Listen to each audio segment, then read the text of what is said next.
Hi guys, Exeter Rider. This week you join me back at Bridge Motorcycles once again, and this week I'm reviewing the Suzuki GSX S1000. Right, so first glance, it's quite a short looking bike. Obviously it's a Street Fighter style setup we've got there. If it's anything like the normal Suzukis that I ride, I'm expecting it's going to have a nice seat, nice and soft and comfortable, and the handlebars are going to be at a nice height, and it's going to be very smooth. I have got a quick shifter on this one as well. It's 150 brake horsepower. Yeah, let's get on and start her up and have a ride. Quite a nice seat height. Rear neutral, keys in. It's not a keyless ride, which is good. And it's got the easy start system, so you push this start button once and it will just keep firing until it fires up.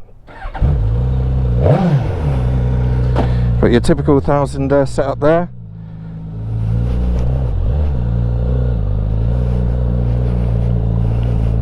Definitely feel some power going through the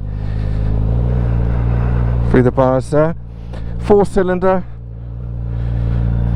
so expect the power to be right up the top end. So what I'm going to do, I'm going to take it through the town, take it on the dual carriageway, and just see what the bike is like in all situations. See if we can get past this lot.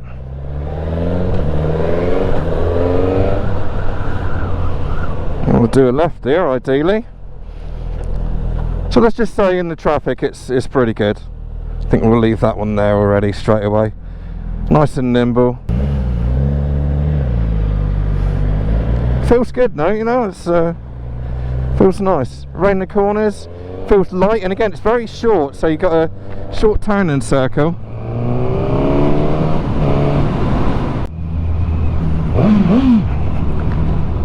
God, look at that traffic, what's going on today?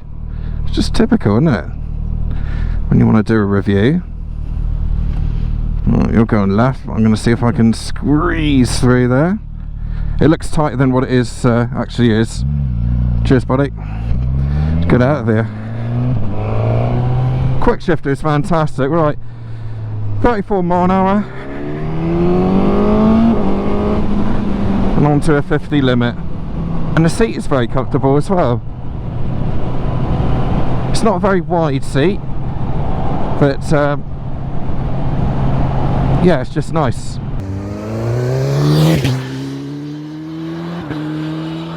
So at 50 miles an hour in 6th gear, and we're at 3,100 revs. Kick it down a few. Down a second. Got the blipper as well.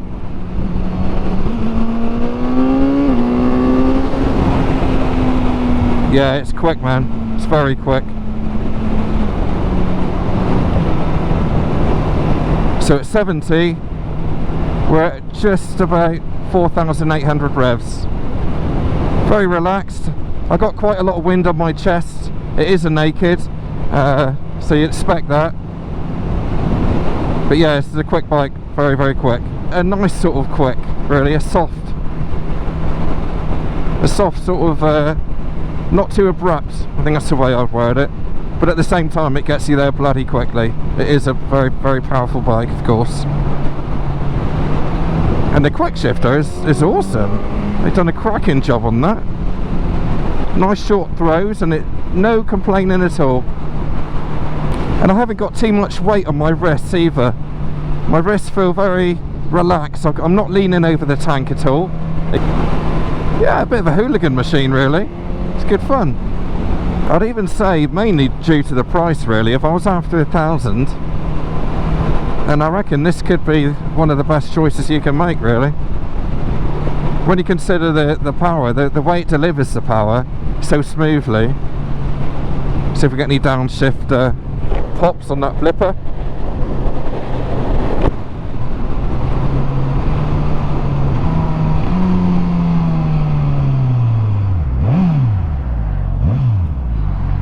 Brilliant.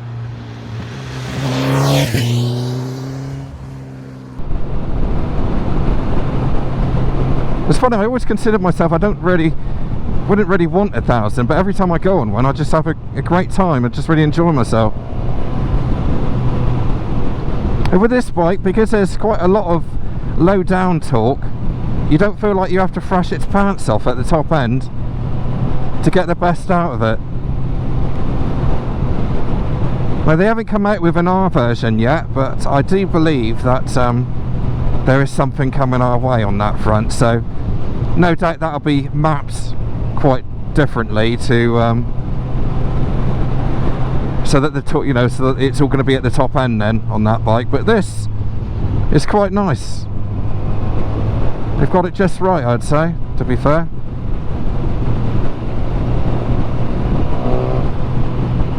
It's punchy. Yeah, it's great, and also for the price that it is, and getting a quick shifter as good as this quick shifter. I mean, I've had quick shifters on other bikes that are more expensive, and they haven't been this good. They've all been good, to be fair, but this is next level again, really.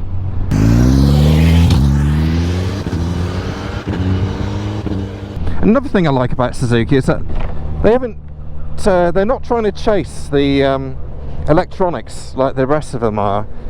They're still, within reason, they're still quite basic bikes, really, hence the price.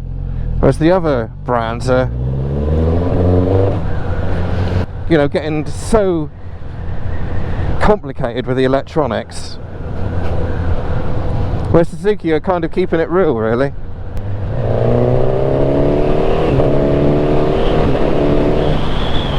Okay, so here we have the Suzuki GSX S1000. It's a 999cc, which makes 150 horsepower, 11,000 RPM, so it's right up the top, but I would say that actually it does ride nicely down at lower revs as well. Compared to other thousands that I've ridden, you don't really feel like you have to rev the guts out of it to get the best riding experience from it. It's a 6-speed gearbox. It's available for £10,999 on the road. The bike weighs 214 kilograms. It's a relatively short bike, in stature, and also it's quite easy to turn as well. It's not top heavy like you get with some other litre bikes. Seat is very comfortable. I've only got the bike for a short-ish amount of time, but it has been very good, and it's a nice layer of foam. And quite a nice thickness as well. Typical Suzuki. When you buy a Suzuki, I do find that one of their traits is that you are going to get a decent seat. Pillion passenger wise, well, yeah, it's not really a pillion passenger bike at the end of the day. It's quite a thin seat, and it's not very wide, and it doesn't go back. Would it be a good touring bike? It probably would, yeah. I mean, you feel like you can really munch the miles up when you're on dual carriageways, highways, motorways, whatever you want to call it. It does do quite well on that. Obviously, you have got the wind blast constantly because there's no screen to look after you there, but just depends what you want at the end of the day, but it will handle those speeds very well and comfortably. We also have slightly wider bars this time as well on this model, on the 2021. Feels good, actually. It feels just right. Any wider, it would have been a bit too much, but you really feel like you can, really chuck it around a bit with those bars. So that's a good move by Suzuki.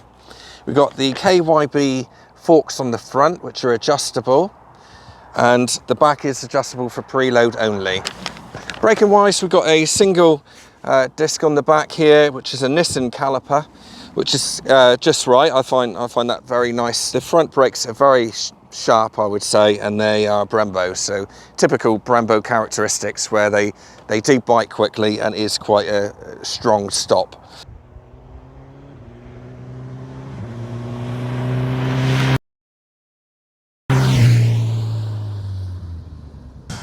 Now, as always with these things, the manufacturers have to do certain things which, let's face it, when we buy a new bike, we rip it straight off.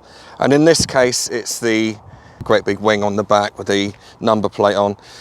They've got to do that. Euro 5 say that they have to cover the wheel with a mudguard. So one of the first things you might do is just rip that off and stick a tail tidy on it. The front lights are subjective. If you saw the bike in real life, it does actually look better than what it does on camera. All right, so I really don't think that when you see this bike, I think you'll find that actually the front end, for those of you who don't particularly like it, I think you'll find it's actually not too bad. And essentially what you're going to be buying here is a good litre bike. Also, going on to the looks of the bike as well, it looks really nice actually. The actual finish itself is good, it seems okay. So where this bike fits in really, and where it's slightly different than the rest, is mainly down to cost and mainly down to the way that it rides.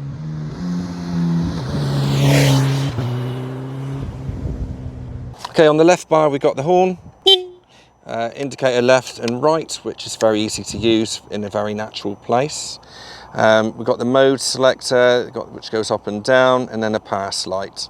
On the right side we have the kill switch with the integrated start button. Remember that it has got the Suzuki Easy Start system, so you only have to push it like so. Hazards, and that's about it for that side. Let's get back on again.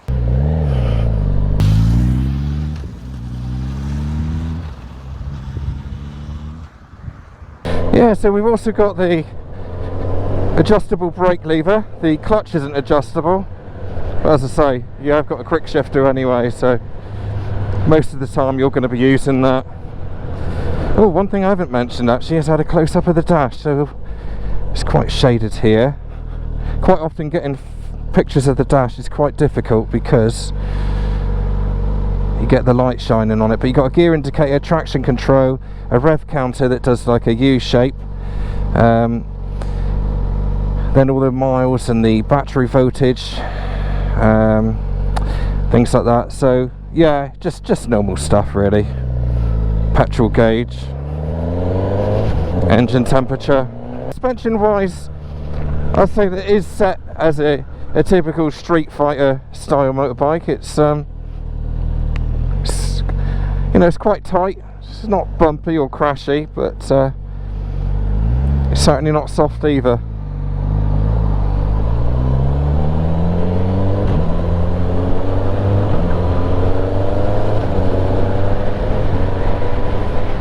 It's nice having a quick shifter though, where you can just get up through the gears and down the gears with a blipper without too much hassle and clutching all the time.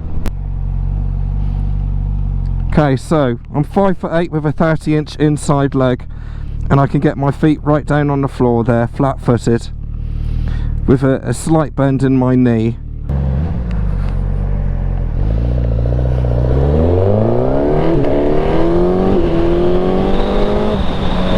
Bit of front end lift there.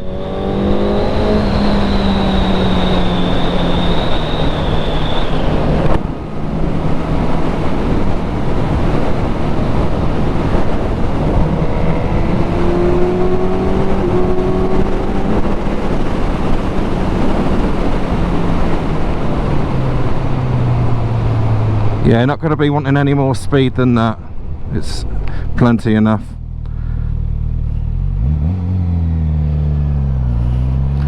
Blip past this one in a minute. But yeah, it's for a litre bike, it's fantastic. Like I say, the price as well is really good. It's a good bike, you know. All bikes are good, aren't they? If you're buying within the top 4 most popular brands, then you know you're going to get a good bike nearly every time. So there's a chance. Woohoo! Yes, there's loads of power for getting past cars and having a bit of fun as well.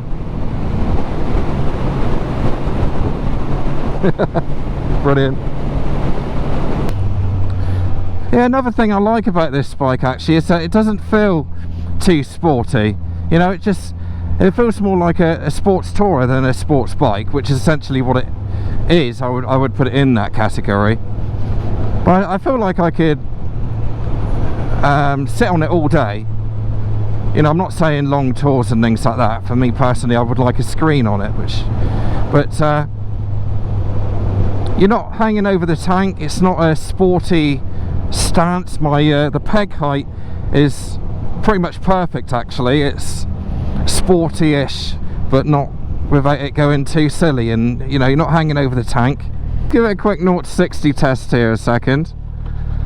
Most people want to know how quick these bikes are. Now bear in mind, I'm not the best rider in the world, but open it up. Yeah, that wasn't no time at all. Now, as I say, I've got the traction control on mid-setting there, so no doubt in my mind the front wheel would have lifted then. I saw the traction control kick in to stop that happening. But yeah, again, you know, I mean, for me, that's plenty fast enough. You know, what more do you want, really?